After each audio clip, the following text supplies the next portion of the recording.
سورہ بقرہ آیت نمبر 215۔ آپ حضرات کے پاس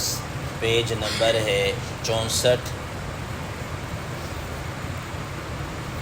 اعوذ باللہ من الشیطان الرجیم، بسم اللہ الرحمن الرحیم۔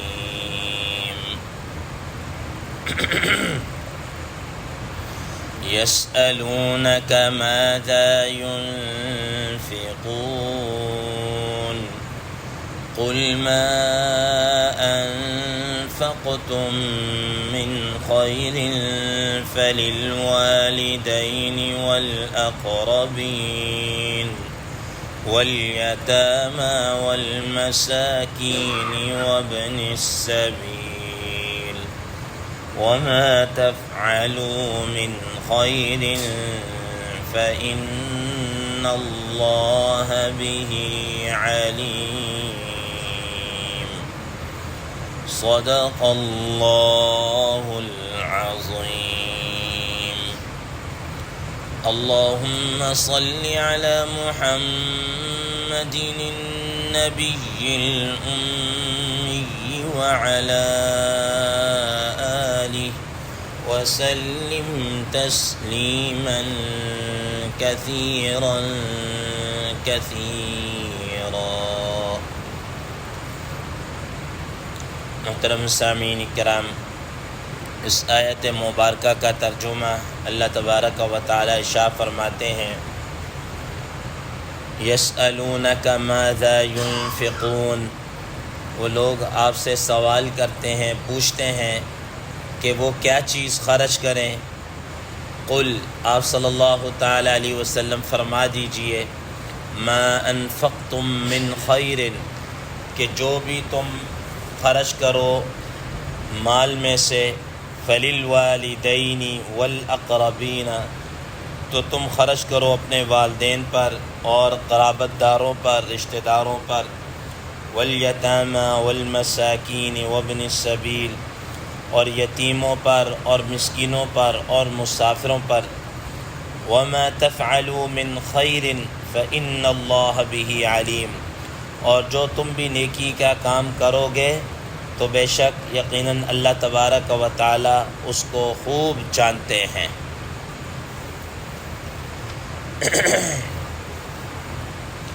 محترم سامعین کرام، حضرات مفسرین کرام رحم اللہ فرماتے ہیں، چونکہ اس صورت کے اندر ابواب البر، مختلف قسم کی نیکیوں کا تذکرہ اور مختلف قسم کے احکامات کا تذکرہ، تو انہی میں سے بہت سارے احکامات کو اللہ تعالیٰ نے بیان کیا۔ چاند کے متعلق ہے، حج سے متعلق آ گیا، پھر اس کے بعد اور بھی اس طرح کی بہت ساری چیزیں آپ حضرات کے سامنے آ گئی۔ تو اب اس آیت مبارکہ کے اندر اللہ تبارک و تعالی خرچ سے متعلق گفتگو فرما رہے ہیں۔ محترم سامعین کرام، حضرات مفسرین کرام رحمہم اللہ فرماتے ہیں کہ ایک صحابی تھے حضرت عامر بن جموح رضی اللہ تعالی عنہ، فرماتے ہیں کہ یہ ایک ٹانگ سے معذور تھے، بڑی عمر کے تھے لیکن تھے بڑے مالدار، بہت سارا پیسہ ان کے پاس، مال و دولت کی فراوانی تھی۔ تو انہوں نے نبی صلی اللہ تعالی علیہ وسلم سے سوال کیا، اور بھی دیگر بہت سارے مسلمانوں کے ذہنوں میں ہوگا، انہوں نے بھی وقتاً فوقتاً سوال کیا ہوگا،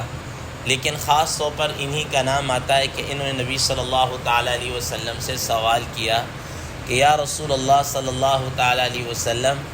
ہم کیا خرچ کریں اور کہاں خرچ کریں؟ اور انہوں نے چونکہ اپنا بھی بتایا کہ یا رسول اللہ صلی اللہ علیہ وسلم میرے پاس کافی مال و دولت ہے، بوڑھا ہو چکا ہوں، تو پھر انہوں نے کہا کہ مجھے یہ بتائیں کہ میں کیا خرچ کروں اور کہاں خرچ کروں۔ تو اس ضمن کے اندر اللہ تبارک و تعالی نے قرآن مجید کی اس آیت مبارکہ کا نزول فرمایا، اتارا اور اس کا جواب دیا گیا۔ محترم سامعین کرام، اس سے پہلے کہ اس کی تفصیل کے اندر جائیں، حضرات مفسرین کرام رحم اللہ نے فرمایا کہ قرآن مجید کے اندر بہت سارے مقامات ایسے ہیں جن کو تقریباً 17 کے قریب ذکر کیا گیا، براہ راست اگر آپ یہ سمجھیے کہ جن کے بارے میں رسول اللہ صلی اللہ تعالیٰ علیہ وسلم سے سوال کیا گیا اور آپ نے اس سوال کے جواب میں باقاعدہ ایک فتویٰ دیا، یہ وہ مقامات ہیں، یہ وہ مقامات ہیں۔ اور یہ جو فتوے والی بات ہے، یہ ایسا ہے کہ خود اللہ تبارک و تعالی نے خود قرآن مجید میں صاف فرمایا یستفتونک قل اللہ یفتیکم، ٹھیک ہے نا، کہ اللہ تبارک و تعالی تم اس کے متعلق فتویٰ دیتے ہیں، بتاتے ہیں، مسئلہ بتاتے ہیں۔ حضرات مفسرین کرام رحمہ اللہ فرماتے ہیں کہ تقریباً 17 کے قریب مقامات ہیں جہاں پر اس طرح آپ صلی اللہ علیہ وسلم سے سوال کیا گیا، یسألون کے الفاظ آئے اور آپ صلی اللہ تعالیٰ علیہ وسلم نے اس کا جواب دیا۔ اس کا جواب 7 مقامات اس سورہ بقرہ کے اندر ہے، اور اس کے علاوہ باقی کچھ مقامات مثلا سورہ مائدہ کے اندر ہے، سورہ انفال کے اندر ہے، سورہ بنی اسرائیل کے اندر ہے، اس طرح مختلف دیگر صورتوں کے اندر یہ تقریباً 17 کے قریب مقامات ہیں، جن میں سے 11 مقامات ایسے 11 یا 13 مقامات ایسے ہیں کہ جن میں آپ صلی اللہ علیہ وسلم سے صحابہ کرام رضوان اللہ تعالی علیہ مجمعین نے سوال کیا۔ اور حضرت عبداللہ ابن عباس رضی اللہ تعالیٰ عنہ فرمایا کرتے تھے کہ نبی کریم صلی اللہ تعالیٰ علیہ وسلم کے صحابہ کتنے ہی اچھے ہیں، باوجود ہے کہ ان کو دین کے اندر لگن بھی تھی، شغف بھی تھا اور اس کی تڑپ بھی تھی، لیکن پھر بھی وہ رسول اللہ صلی اللہ تعالیٰ علیہ وسلم سے بلا ضرورت سوال نہیں کیا کرتے تھے، خاموشی کے ساتھ جو آپ صلی اللہ علیہ وسلم فرماتے تھے سنتے تھے۔ تو صرف اتنی زندگی 11 سوالات ان سے 11 تقریباً، اور ما بقیہ 6 سوال جو ہیں وہ کفار نے آپ صلی اللہ تعالیٰ علیہ وسلم سے کیے، اور آپ صلی اللہ تعالیٰ علیہ وسلم نے اس کا جواب دیا۔ تو محترم سامعین نے فرمایا یسألونک ماذا ینفقون، یہ آپ سے پوچھتے ہیں کہ کیا وہ خرچ کریں، ٹھیک ہے نا۔ حضرات مفسرین کرام رحمہ اللہ فرماتے ہیں چونکہ اس صحابی کا سوال کے اندر 2 جز تھے، ایک یہ کہ ہم کیا خرچ کریں اور دوسرے نمبر پر کہاں خرچ کریں۔ تو حضرات فرماتے ہیں کہ چونکہ اصل سوال کا جو مقصد تھا وہ یہ تھا کہ مال تو ہے، خرچ کہاں کریں، اس کی مدات کیا ہونی چاہیے، تو اس کے متعلق اللہ تعالیٰ نے تھوڑی سی تفصیل کے ساتھ بتایا، اور سوال کا پہلا جز کہ کیا خرچ کریں، اس کے متعلق ضمنی طور پر ایک کیا ہے باب بتا دی، جس کے دوسرے آیت کے دوسرے ٹکڑے کے اندر بیان فرمایا۔ تو فرمایا قُلْ مَا أَنفَقْتُم مِّن خَيْرٍ فَلِلْوَالِدَيْنِ وَالْأَقْرَبِينَ وَالْيَتَامَى وَالْمَسَاكِينِ وَابْنِ السَّبِيلِ، کہ اگر تم نے خرچ کرنا ہے تو خرچ کے اندر سب سے پہلے تمہارے خرچ کے جو سب سے زیادہ مستحق ہیں وہ تمہارے والدین ہیں، پھر رشتہ دار ہیں، پھر یتیم ہیں، پھر مسکین ہیں، پھر مسافر ہیں۔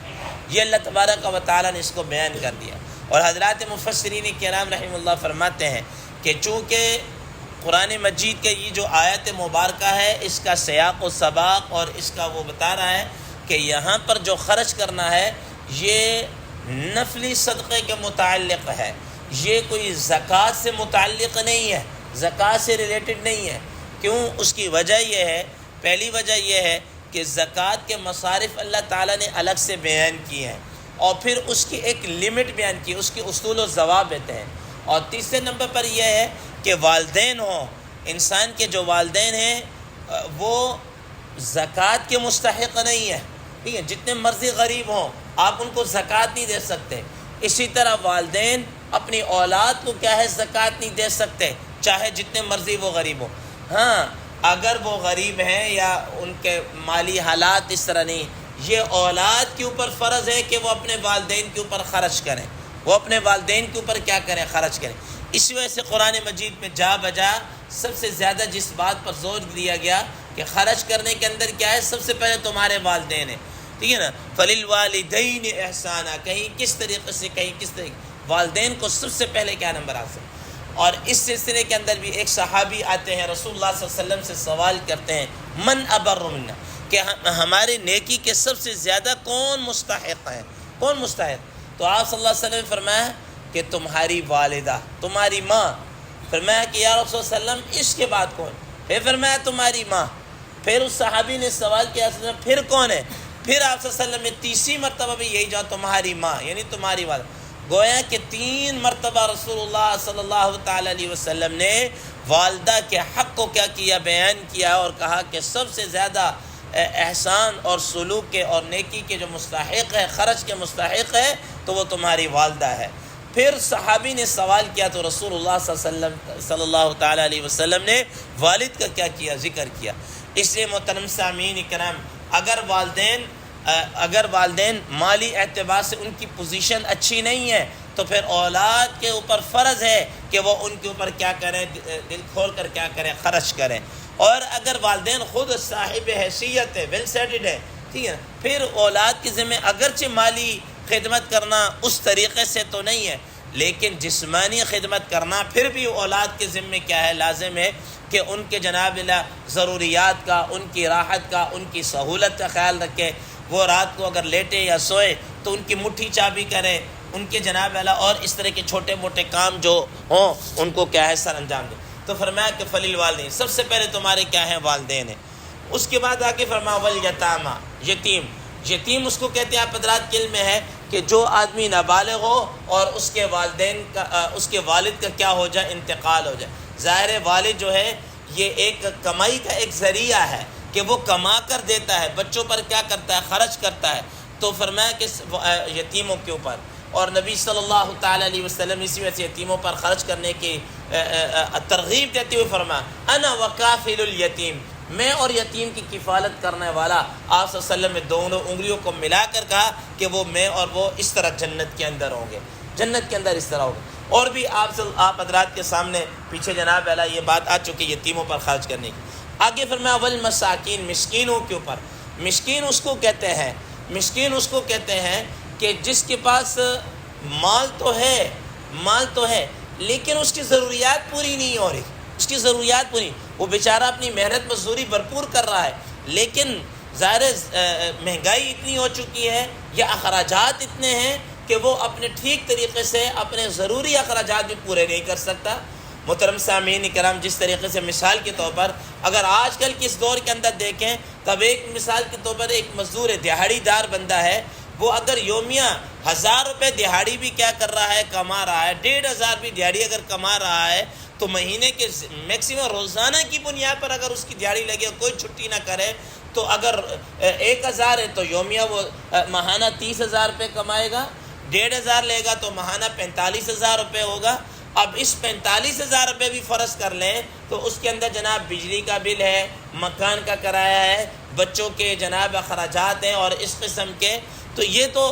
اس کے جناب اللہ جو ضروریات کے لیے ناکافی ہے۔ تو فرمایا کہ ایسے آدمی کے کیا کرنا، تعاون کرنا، اس کی ضروریات کا خیال کرنا، یہ اللہ تعالیٰ نے اس کو کیا کیا، مینشن کیا، بتایا ہے۔ اور رسول اللہ صلی اللہ تعالی علیہ وسلم نے شاہ فرمایا کہ مسکین وہ نہیں ہے کہ جو دوسروں کے سامنے سوال کرے اور کوئی آدمی اس کو 1 لقمہ 2 لقمہ 1 کھجور 2 کھجور دے دے، جو اسی قسم وہ لے کے نہ، فرمایا کہ مسکین یہ نہیں ہے۔ مسکین وہ ہے جو اپنی آبرومندی کی وجہ سے، اپنی سفید پوشی کا بھرم رکھتے ہوئے کسی کے سامنے دست سوال دراز نہیں کرتا اور لوگوں کے نظروں میں وہ آتا بھی نہیں ہے، لیکن وہ ہوتا مستحق ہے۔ فرمایا کہ ایسے سفید پوشوں کی سفید پوشی کا بھرم رکھنا یہ بہت بڑی کیا ہے، نیکی ہے، ان کے اوپر کیا کیا جائے، خرچ کیا جائے۔ تو اور اس کے بعد آگے فرمایا کہ وابن السبیل، اور مسافر کے اوپر کیا کریں، خرچ کریں، مسافر کے اوپر کیا کریں، خرچ کریں۔ محترم سامعین کرام، بس اوقات آدمی ایسا ہوتا ہے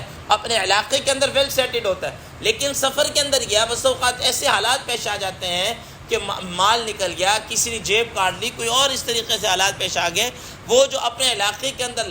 لکھ پتی آدمی ہے وہاں پر ککھ پتی بن چکا ہے۔ اب ایسے آدمی کے اوپر بھی کیا کیا جائے، خرچ کیا جائے، ایسے آدمی کو۔ اور بیچ میں ایک والاقربین کا رہ گیا کہ قریبی رشتہ داروں کے اوپر کیا کیا جائے، خرچ کیا جائے۔ محترم سامعین کرام، رشتہ داروں کے اوپر ایک تو یہ ہے کہ اگر وہ جناب زکوٰۃ کے مستحق ہیں تو پہلے آپ ان پر خرچ، اگر وہ جناب اعلیٰ زکوٰۃ کے مستحق نہیں ہے، ویسے جناب اعلیٰ آپ کے قریبی، جیسے مثال کے طور پر انسان کے اپنے بیٹے ہو گئے، اب وہ زکوٰۃ کے مستحق نہیں لیکن ان پر آپ خرچ کریں، یا جناب اعلیٰ اس کے پوتے ہیں، نواسے ہیں وغیرہ، بہن بھائی ہیں تو زکوٰۃ بھی ان پر لگ سکتی ہے، زکوٰۃ بھی لیکن زکوٰۃ سے ہٹ کر ویسے بھی ان کے اوپر کیا کرنا چاہیے، خرچ کرنا چاہیے ان کے اوپر، اور ان پر خرچ کرنے کے اوپر حدیث شریف کے روح کے مطابق آپ صلی اللہ علیہ وسلم نے فرمایا کہ تمہیں ڈبل کیا ہے ثواب ملے گا، ڈبل ثواب ملے گا۔ ایک تو تمہیں خرچ کرنے کا، اور دوسرا تمہیں حسن سلوک اور صلہ رحمی کا تمہیں کیا ملے گا، ثواب ملے گا، ڈبل ثواب ملے گا۔ تو بہرحال یہ مداد فرما دیں کہ چونکہ یہ تھا کہ کہاں خرچ کریں، تو رسول اللہ صلی اللہ تبارک تفصیل کے ساتھ بتا دیں، اور کیا خرچ کریں اس کو ضمنی طور پر بیان کر دیا۔ وَمَا تَفْعَلُوا مِنْ خَيْرٍ فَإِنَّ اللَّهَ بِهِ عَلِيمٌ۔ تم جو بھی نیکی کرو گے اللہ تعالیٰ اس کو جاننے والا۔ گویا کہ یہ حد بندی، اس کی لمٹ نہیں بیان کی کہ تم جناب اللہ اتنا خرچ کرو تو وہ ہوگا، نہیں، جتنا بھی، تھوڑا ہو زیادہ ہو، جو بھی خرچ کرو گے اللہ تعالیٰ اس کو کیا ہے، جاننے والے۔ وَمَا تُقَدِّمُوا لِأَنفُسِكُم مِّن خَيْرٍ تَجِدُوهُ عِندَ اللَّهِ، جو نیکی بھی تم آگے بھیجو گے وہ عند اللہ تم اس کو کیا ہے، پالو گے۔ اسی فرمایا وَمَا تُنفِقُوا وَمَا تَفْعَلُوا مِنْ خَيْرٍ، جو بھی تم نیکی کرو اس طور پر کہ بائیں ہاتھ کو نہ پتہ چلے، ٹھیک ہے نا، تم نے اس طرح چھپ چھپا کے کسی کو بھی پتہ نہ چلے، لیکن اللہ تبارک و تعالیٰ کی کیا علم ہے، جب اللہ تعالیٰ کے علم ہے تو اللہ تبارک و تعالیٰ اس پر کیا ہے، اپنا اجر و ثواب بھی بھرپور عطا کریں گے۔ اللہ تبارک و تعالیٰ سے دعا ہے اللہ تبارک و تعالیٰ ہمیں اس پر عمل کرنے کی توفیق عطا فرمائے۔ وآخر دعوانا ان الحمد للہ رب العالمین۔